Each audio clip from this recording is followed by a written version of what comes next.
There we go. So here we are, we're back with another podcast, number 11.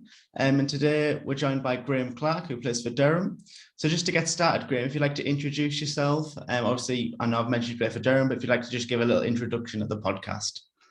Yeah, well, I think you covered it pretty well. Graham Clark, I play cricket for Durham. I've played for about 7 or 8 years now, and then a few more years, including the academy on top of that. But born and bred in Cumbria. Yeah, that's perfect. So that leads on to the first part. So growing up, when did you become interested in cricket as a sport? Pretty much from birth, to be honest. Quite lucky in the sense that both my parents are coaches. My dad's a level 3 coach and my mum's a level 2. And they used to coach the Cumbria under-15 side. So growing up, it's always been a part of my family. My 2 older brothers played. One of my older brothers still plays. He plays for Surrey. Used to play for Lancashire. And yeah, so it's just been within the family ever since I was born. It's all I've known, really. Just played cricket. Since I could walk, I've had a bat or a ball in my hand. And just to get started, have you always been a batsman? I know everyone when they're younger wants to be a batsman. Have you always been a batsman? I have always been a batsman, which is surprising because I spent all my childhood bowling at my brothers. Obviously, they've been a little bit older. They just batted the whole time and I bowled. So it's amazing that I'm useless at bowling still. I should be really good with the amount of hours I spent doing it. Perfect. And I think as an interest, as a cricket fan, what do cricketers do during the winter? Obviously, if you play for England and stuff, you'll be with the Ashes this year. But what would a professional cricketer do on the county circuit? Well, years gone by, I've been quite lucky in the sense that I've got to travel quite a lot. I've been to Australia to play 3 or 4 times now, and I've been to New Zealand a couple of times to play as well. So you'd sort of go in that November period and come back end of Feb, start of March, get ready for the season starting over here. The winters that you do stay at home, your time's kind of your own a little bit. We have sort of fitness work and that to keep maintaining, but cricket doesn't really start until January. So for myself at the minute, I'm doing my coaching badges. I'm currently doing my level 3. Just sort of keeping one eye towards retirement. And then guys who have got other interests will probably try and get a few qualifications here and there to sort themselves out for once the playing career comes to an end. Yeah, perfect. And I'm just thinking, obviously, as a sport and a career, when did it realistically think this could be something you could bring as a professional career with your cricket? I'm not really sure, to be honest. It's a good question. It was something I wasn't really sure you could actually get paid to do unless you played for England. It was being in Cumbria, I was never really around that first class setup, so I didn't really know how it worked. And I was lucky enough one day when I was playing for Cumbria under-15s, John Windows, the current academy coach, was coming to watch Liam Livingston, who everyone knows now around the cricketing circle. And he was coming to watch him play a game, and I luckily did quite well that game and scored a few runs. And then from there, John just sort of said, come and play a few games for our junior academy and we'll see how it goes. And then I played 2 games for the junior academy, and after that, he said, "Look, we want you to come and join the academy full time next season." And as a 16-year-old, I didn't really know what that meant. I was excited getting to go and play for Durham Academy, but I didn't know what was in store for that. So I probably, after a year of playing in that academy and realised there was a pathway to then progressing to professional cricket, that's when I sort of realised it could be an opportunity for me. Perfect. And did you spot any counties growing up? I think I listened to another podcast where you'd mentioned one of your brothers was Lancashire, and obviously with Cumbria, there's quite a few counties around. Did you have a county growing up? I'd probably say all my friends supported Lancashire for some reason. I don't know why. And I wanted to be a bit different. So I always looked after Yorkshire. Durham again wasn't really, was quite a small county for us. So it was nothing really that I ever considered. But then having said that, my first ever 2020 match, I came to watch Lancashire v Durham at the Riverside. And that's when I started to take note of Durham, realising that they were quite an accessible club. But then my brother joined Lancashire when he was about 15, so I'd have been 13 at the time. So then Lancashire sort of kind of took over a game, wanting to support my brother. And then that kind of became a goal for me. I wanted to play for Lancashire. I thought, how cool would it be playing in an academy alongside your brother? So I actually went on trial there probably a few years after. Jordan had been involved with Lancashire for a few years, and then I got invited to come for a trial, and I thought, this is it, this is my chance. And unfortunately, didn't go to plan, didn't go too well, and it wasn't to be with Lancashire. So then luckily Durham came around a few months later. Great. And coming to the signing with Durham, how did it make you feel, obviously approaching us, to say it was your first day, you've signed everything? What was your emotions around that as you've had trials, as you mentioned before? It was overwhelming, to be honest. even signing my first academy contract, which isn't really a big deal as a youngster, that was still, for me, it was huge, being able to sort of give cricket a real focus and a real good go, knowing that I could always fall back on education, but being able to sort of give my dream the real chance to fulfill it was awesome. And then as I progressed, then to a few years later to then get my first professional contract was just a dream come true. I mean, you work towards it, and you're always on that sort of fine line whether you're going to make it or not make it. I mean, one bad game here or there, you can be released, and that can be the dream over. So there was always that worry for 2 or 3 years with, am I sort of wasting my time? Am I going to progress? Am I not? And then get that contract was such a good feeling. Yeah, I think that's the thing with cricket as well, is if you look at it on paper, it's quite a stat-based game. So even though you could have played quite well, a lot of the time for a batsman or a bowler, it's with your economics and your numbers. So as you say, you probably at the start you're overthinking. You have to do so well to prove yourself that it can be quite overwhelming. So that's exactly what I thought. So leading on to that with advice, obviously when you came in around 2015, so when you made your debut, and obviously Paul Collingwood was around then. So I'm wondering, what was Paul like in the dressing room? As we know, he's like a legend with Durham. What was his stint there like with you? It was awesome. I mean, looking back now, I couldn't have asked for a better captain or a better person to be in the dressing room when you first start. My only regret was that I didn't know anything else at the time. He was obviously my first professional captain, and I couldn't really appreciate how good he was until he retired. But to have his sort of calming presence within the dressing room was unbelievable. I mean, he'd seen every scenario in the game of cricket. He played that many games. He'd sort of seen it all before. He never got flustered with anything, and he was always willing to share advice. If you went up and asked him, he would happily sort of share his opinions and stuff. So to have him around was great. But like I say, I just wish I'd sort of played under someone else first and really appreciate how good he was, because like there's no one that's compared to him since, I don't think. No, it still blows my mind that even after he'd retired from England stuff, he's still the only player to have 100 for T20 as well, which obviously he was coming to the end of his career. And when you look at it, obviously he was really made in test cricket. So to have the 100, that was amazing. But you did get in your 90s once, didn't you, Graham? I remember that. I don't think myself for that, but I was actually the highest scorer for a while, and then Collie took it off me. So I mean, I think it's rightly fitting. He's the Durham legend, so he should have the highest T20 score. He actually got better as he got older. He was towards his career. It was probably only his body that let him down. I think he was 43 or something when he stopped playing, and his ability was still there. He just couldn't manage the day-to-day anymore, I don't think. So it was such a shame, because like I say, he was scoring so many runs for us as well for those last 3 or 4 years. Yeah, and he's playing all formats as well, which is insane as well with the body and how old he was. So we've gone into there. So again, I'm just wondering, as a day of a life of a cricketer. So we're in the season, we're in April, the games have started. What's a day in the life like? Obviously, you'll have training some days and match days. Could you just go through kind of the processes? Yeah, so you sort of plan a game maybe 4 or 5 days out. You sort of start thinking about who the opposition is, and you start planning what bowlers you'll be coming up against, and then you start tailoring your practice around that. For example, you might have a left arm seamer who will try and swing it back in, hit on the pad, so you try and practice that. Or you might have someone who's really quick, so you might start practicing facing some faster bowling, and you try and tailor your practice to your opposition. And then as it gets to sort of 2 days out, you sort of take your foot off the gas a little bit. It's a bit more relaxed. You just sort of go through the motions, hit a few balls, and try and feel good. You obviously want to reserve as much energy as you can.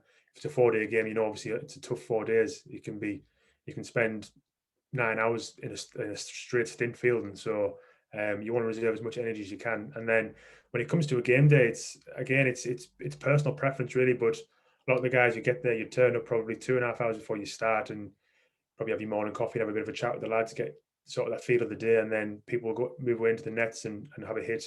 Just try and dust the cobwebs off and sort of feel good, and then get into your team warm-ups, and then before you know it, you're out there facing the first ball. Great. And obviously we're gonna talk about Durham as a club, because it's one you've played for throughout your career, and I've watched. And these are just a couple of questions which I thought of this morning, and it just might get your brain ticking a bit. Is who's the most underrated Durham player you've played at, obviously at the club? So they might not get the recognition that they've deserved at the stint at the club, or they could still be there as well. There's two that spring. The first one that sprung to my mind was Gordon Mutchell. I think the impact he had on players like myself, like Stewie Pointer and all those lads that were coming through at the time he was at the back end, he was a great mentor. Such a nice guy, and would have all the time in the world for anyone. And at that time as well, it got to the stage where I was almost competing with him for a place in the team, but he would do anything for you. And then his performances alone, I mean, look at his stats, they're actually really impressive.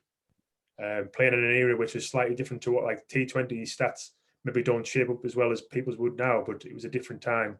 And at that time, his stats were brilliant. So I think what he offered the club as a whole was he was massively underrated. And then someone else who sprung to mind is a current player, which is Ben Rain. I think he's very highly rated. Everyone knows how good he is, but I think no one appreciates the work that he does. I mean, he always takes the tough end when he's bowling. He's always running uphill, he's always running into the wind, and he's always bowling his overs and doing the hard work for the lads. And he doesn't always get his rewards. He might not be the guy that's taking 5, 6, 7 wickets. He always chips in with 1 or 2, but he's always containing at the hard end and giving the other bowlers sort of the free rein of running downhill or running with the wind. And then he always contributes with the bat as well, coming in the lower order in the 4-day stuff or towards the sort of top order in the 2020s and 50 over stuff. He always contributed runs. So I think he's someone in the current squad who I reckon is considerably underrated. Yeah, I thought Mitchell, that was the first thing that came to my mind. And it was funny you mentioned about the stats in T20, because obviously Chesley Street, it wasn't too high scoring ground. It has kind of picked up now, but it was like I always thought maybe if you got 140, you could defend it, obviously with Rushworth bowling from one end. And so it was like Wood at that time. So with that, I did think that, and he was just consistent. If you came in the county championship and you were like 30 for 3, you'd block it, but you could also score runs. So that was great and perfect. And another one who I thought, which he is highly rated, but Phil Mustard at the top of the order, he was there for so long. I feel like he's not mentioned as much, and especially for T20, it was hit when I first started going, like properly, it was him and Stoneman. So it's like 2012, 2013, and it was them two. And you always knew that one of them was going to get a score. And that was great to see. And the next one was, there's any particular overseas player that stood out for you? Because you've shared a crease with obviously like Latham you opened with a few years ago. There's been obviously Bancroft. I don't know if we'll class Beddingham as one because he's kind of in between, but anyone who's really stood out for you? Yeah, well, Tom Latham for me is the massive standout. Again, probably similar reasons to Gordon Mitchell. First of all, his skill level is unbelievable. He's such a good batsman. He actually came and played for our academy when he was 18. We had a partnership with Canterbury Cricket, so we used to send someone over for their summer and they would send someone over for our summer. So he came over as an 18-year-old to play league cricket for our academy, and I think he still holds a record now for the most league runs in a season. And he was playing for Gateshead Fell, which at the time the pitch wasn't great, and I think he scored something like 60% of the team runs. So from a young age, you could see how good he was.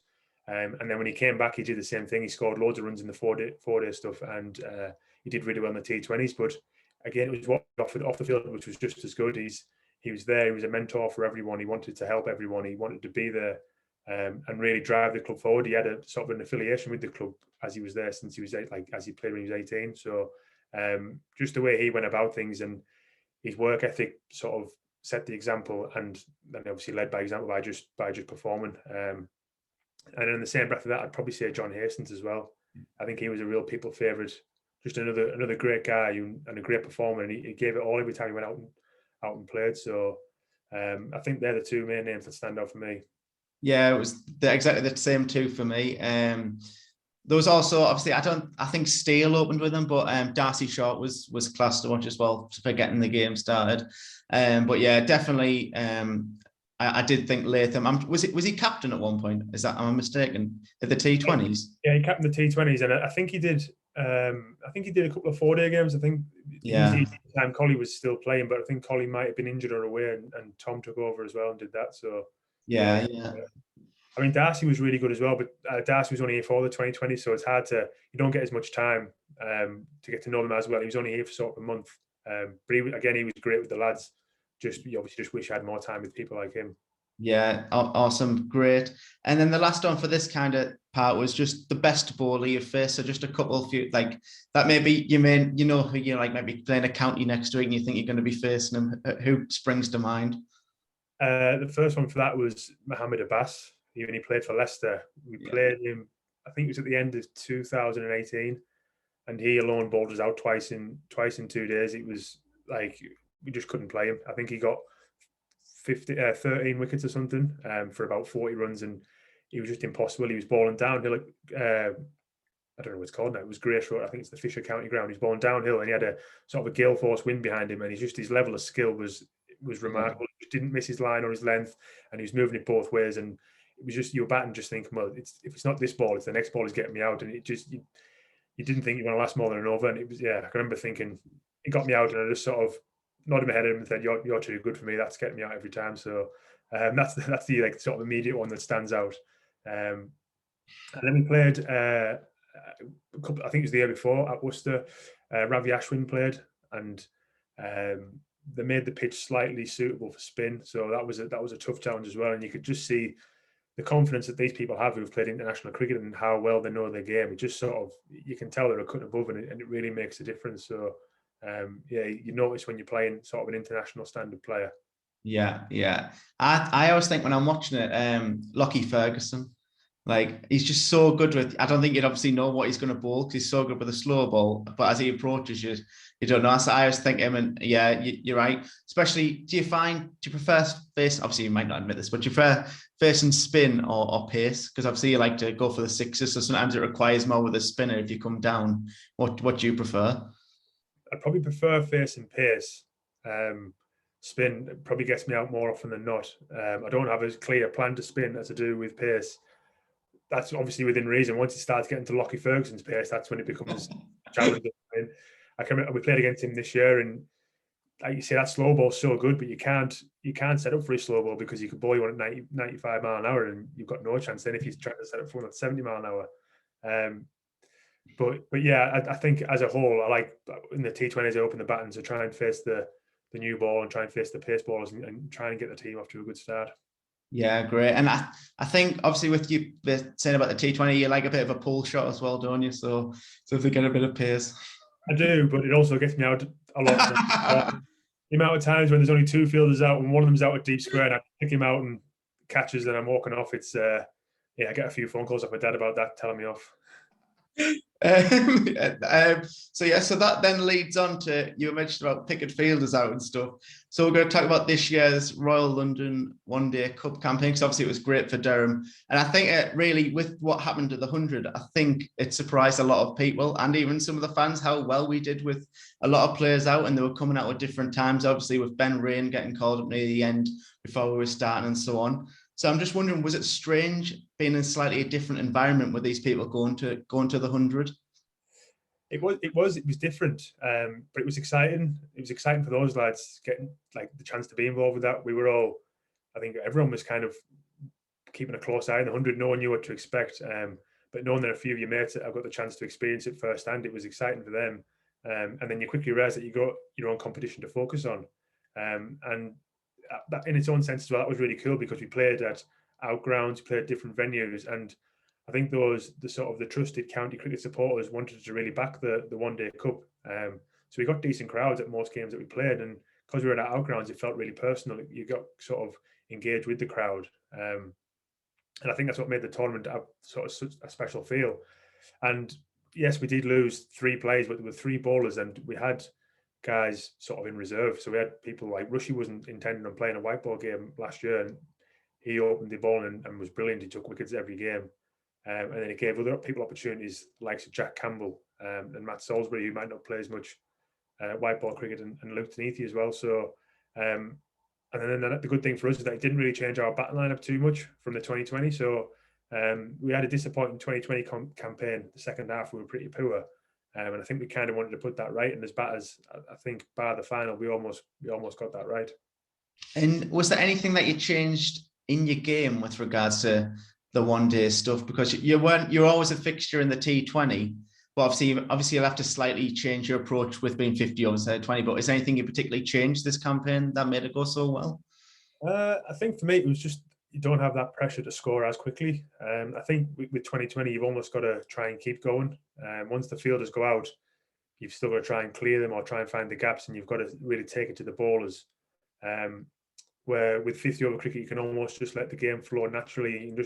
It's almost a bit more like a 4-day game where you don't have to take as many risks, and you can just bat. And I think that really helped my game a lot because, like I say, I didn't have to try and manipulate too much. I could just play my own game and sort of trust that boundaries would come at some point or another, and then try and set us up for that last 15 overs, because like 50 overs, you don't realize how long it is when you're batting compared to 2020. Like you're thinking you're only going to face 30 balls in a 2020 game, and you've got to try and get 60, 70.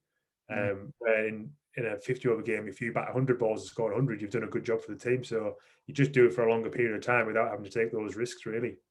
Yeah, it was funny when you said about you don't realize how long it was, because I remember I was watching one on my live stream when we were working at home, and you and Lee's came out to bat, and my mum went out for the day, and then she came back and you were still in. I think it was that first game. She's like, "Are they still batting?" I was like, "Yeah, they're still in." But speaking about Alex Lees, did you enjoy opening with him? Because it's quite a contrast in styles. Because obviously Lees is well known for the kind of the red balls, and you're the white. Was it a good combination to work with? I think so, yeah, and I think we sort of dovetailed each other quite nicely. I think Leesy was a little bit more of the anchor of the innings, would look to bat all the way through, and I think that gave me the freedom to be a bit more attacking at the start. And then luckily for me, I could sort of almost progress on with that. But like Leesy's a class operator. He's done it for 10, 12 years now. Even when he was 18 years old, he was scoring runs in county cricket. And I believe he's good enough to be a test cricketer for England. So being able having his experience, kind of like Colley's, well, having his experience at the other end, he's sort of seen it all, and he's a calm character. So times when I was getting flustered, he'd be able to just take a step back and say, "Look, everything's going fine. Like just relax, and we'll get through it." And luckily, a few times we did, and put on some good partnerships together. Yeah, awesome. And just to end off with this kind of conversation here was, I know we missed out on the final. What was the feeling around the dressing room? Well, obviously after the final, I can imagine there was a bit of disappointment, but was everyone proud of the way that everyone played throughout the tournament and how far we actually got? I think if we look back now, I would say we'd be proud of what we did. But at the time, there was just so much heartbreak. I mean, credit to Glamorgan, they played really well, but I think we were heavy favourites going to that game. I think we were probably the best team in the tournament throughout the group stages and the sort of quarters and semi-finals. But then Glamorgan were the best team on the day, so I think that really hurt us that our worst performance came in the final. But when you look back now, I mean, I don't think anyone would give us a chance at the start of the tournament. So to dominate for so long and then just fall one short, yeah, it was something to look back and be proud of, but it still hurts now, to be honest. I'd do anything to have that winner's trophy. Honestly, I was watching it, and you know when you're watching something and Sky Sports are hyping up the one team that thinks, oh, it's going to win, and everyone was saying Durham at the halfway point, and I was saying, it's not going to be this simple. I said, it'll either start really well and something might happen in the middle, or it's going to start like it was just one of those things where you said we were so flawless throughout the whole tournament. I had that like little tingle in my brain, and then it started. To fair, it did start okay, and then you got off to a start, but it was just, I think it got a bit too stretched, like you say, with a 50 over game when you need 8 and over. I don't think you can really maintain that when someone has a special innings. Exactly, and to be honest with you, looking back at it now, like when I was batting, we were actually in a pretty good position, but because it was a final, I've never felt pressure like it, and that's a big regret of mine now, is knowing how nervous and how under pressure I felt. But if I was watching someone else from the sideline, I'd be thinking, "Oh, they're doing okay. Like they just need to keep going." But when I was out there in the middle, I felt so under pressure. I thought, "I'm so behind the game here. I need to do something to try and get us back into it." Which again just shows how rash you can be when the pressure's on in the final. And it's something that's kind of, yeah, I've regretted it since then, because I just think if I'd have just batted for another 5-10 overs, we might have been in a much better position to chase that down. Well, there's always next year, Graham. There's always next year. Hopefully so. And I'm wondering, just actually as an off topic here, you got a couple of 141s. Were you aiming for the 150 at any point? Because I know people say they don't want to be greedy when they're batting, but was it on your mind? It wasn't actually. I think, well, I'd say the only time it probably was the first game, when we played against Kent, and that was because there's still about 20 overs left, and I thought, like, the world's your oyster. You can get as many, like, if you stay out here, you can get a really big score.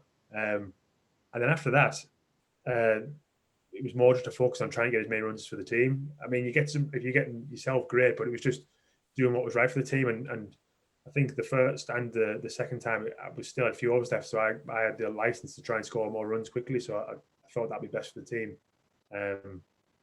So I didn't want to be too selfish and think, you know what, I can just knock it around here and get 150. I thought let's just try and get a few quick runs and see what score we can post. So I mean, you look back now and you think, could I have just done something a little bit different to get that? But I wouldn't change it. I wouldn't change anything in that sense. If anything, like I said, I'd trade all those runs for a winning trophy. So yeah. I was convinced you're going to get one. I don't know if it was the first. I think it was the first innings. The first time you got it this season, I think in the over you'd hit a couple of boundaries, and then I think you got out, and everyone was in shock. And I was like, "Oh, I think you got caught." And I was like, "Oh," I didn't think he was ever going. I thought you were going to continue it through. I was hoping so, but yeah, I just picked the man out. I couldn't have hit any better to him. We set her out into the field before. I couldn't have picked her out any better.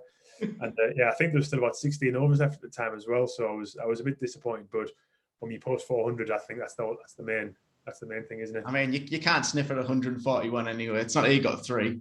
Exactly. If someone offered you at the start of the day, you'd bite the hand off, wouldn't you? So I'd bite my hand off for 10, never mind 141.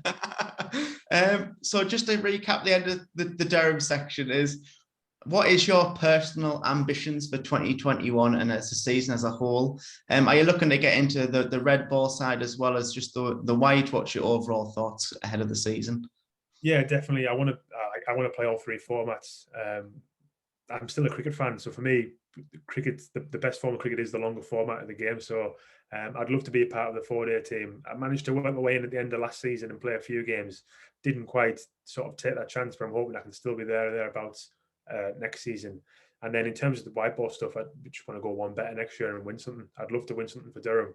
I've lost 2 quarterfinals now and a final, so it hurts not having won anything for Durham yet. So that's the white ball focus, I think.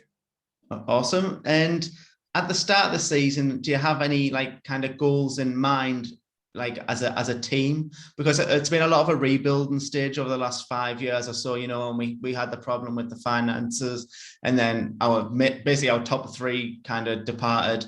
What's the focus now? Because we've had such success last year, and even the red ball side of things, we did really well against certain teams. I still think we could have beat Essex twice, which would have obviously changed things, and they were the ones that they were our only losses. So I think what's the focus as a team? Well, this I think we've been, like you said, we've been building towards something like for the last few years now, and I think since the new coaching staff's come in, we've been making real improvements. And at the start of last year, our goal was, first of all, was to win a white ball trophy, and then with the 4-day stuff, with the way the league worked, our goal was to make Division 1. To be that for the last 4 games of the season was to be in that top division, which, like we said, if it wasn't for Essex, we would have walked home into that. And we actually, I don't know if you were at the Warwickshire game at home, but we smashed them, and they went on obviously to win the whole competition. So it goes to show how much we can now compete again with the big lads. When for a few years we were a little bit of the whooping boys, which was tough to take. But I think now I think people have taken note of us, and we're a team to sort of really compete. Awesome. And then with the final part of this one as well, do you have any pre-match superstitions, or when you're at the creases or anything that comes through your mind before the bowler steps up to bowl? There's no superstitions really. I have a sort of a pre-delivery routine, which is my sort of way of trying to get myself switched on. You kind of, if a game goes well, you're looking to bat at least for 3 hours, so you need to be able to switch on and switch off. So once the ball's bowled, you want to just be able to switch off and think about anything. You can just be looking around into the stands, or you can be looking at your partner or anything. And then it's just having that routine to then get yourself ready for the next ball. For me, I'm quite fidgety, so I play around with my gloves and pads, and that's me sort of getting myself ready to say, right, come on, the ball's running now, let's switch back on. But in terms of superstitions, I used to sort of have some ridiculous ones like a lot of cricketers do, but then you sort of slowly realise that the nonsense, aren't they? People say, if I don't put my left pad on first, I'm not going to score runs, but they put the left pad on first, they don't score any runs anyway. So you're like, well, what's the difference? So I think you slowly learn that the superstitions just take a back seat and they don't really mean anything. So I try and avoid those now. Perfect. And I'm wondering, obviously, with your brother playing for Surrey now and he used with Lancashire, do you have any friendly brotherly competition at the start of the seasons? No, probably, like, we're both just willing for each other to do well. When he was at Lancashire, it was a bit different. It was whenever we used to play against each other, it used to be horrible because you're playing against your brother, so you want him to do well. Like, you've grown up wanting him to do well, but then you'd also want to get him out because like, I knew how dangerous he could be. Yeah.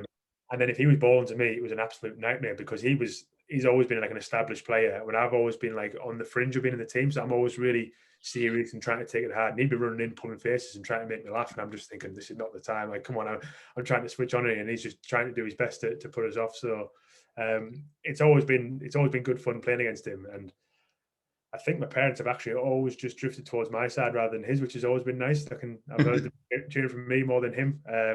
But no, we just, like I say, we're both just willing for each other to do really well, and we always keep an eye out for each other's scores. And it's just a shame that we're not really in the same group to play against each other anymore. But I probably prefer that. I can just watch him do well from afar now. Yeah. And lastly, predictions for the Ashes. What's your thoughts? Just on the side note, what you thinking? Good question. It's an interesting one. Australia is obviously a tough place to go, and their ball attack's so good. Yeah. But I think Stokes coming back into the fold now is massive for us. I think it just changes the balance of the team, and we can sort of play either an out-and-out spinner or go for that extra batter or for that pace option of Woody. So I do think we'll compete. I think it's going to be a tricky one, but I'd like to think we can at least get a draw out of the series, which isn't that as optimistic. I should be saying England are going to win 5-0, but I think I'm trying to be a bit realistic and say I'd take a 2-2 draw. I said 2-2 with one rain. Hopefully we're kind of going to lose the game and then it rains off on the last day. What a shame. Exactly, we'll take it, won't we? Doesn't matter. And then, so we always go through a recap of the reason I set up the podcast. And I know I've briefly spoke to you on Messenger and stuff, but it is a raise awareness around obviously mental health and the effects that it can have with us. And it's something that I've struggled with for a very long time. So I'm just wondering, as a cricketer or as an individual as yourself, Graham, how would you deal with any experiences maybe when you felt low or suffered with mental health? What would be your go-to options or advice? Well, like yourself, I've also struggled with. I think you find many people do now, which is such a sad thing to see.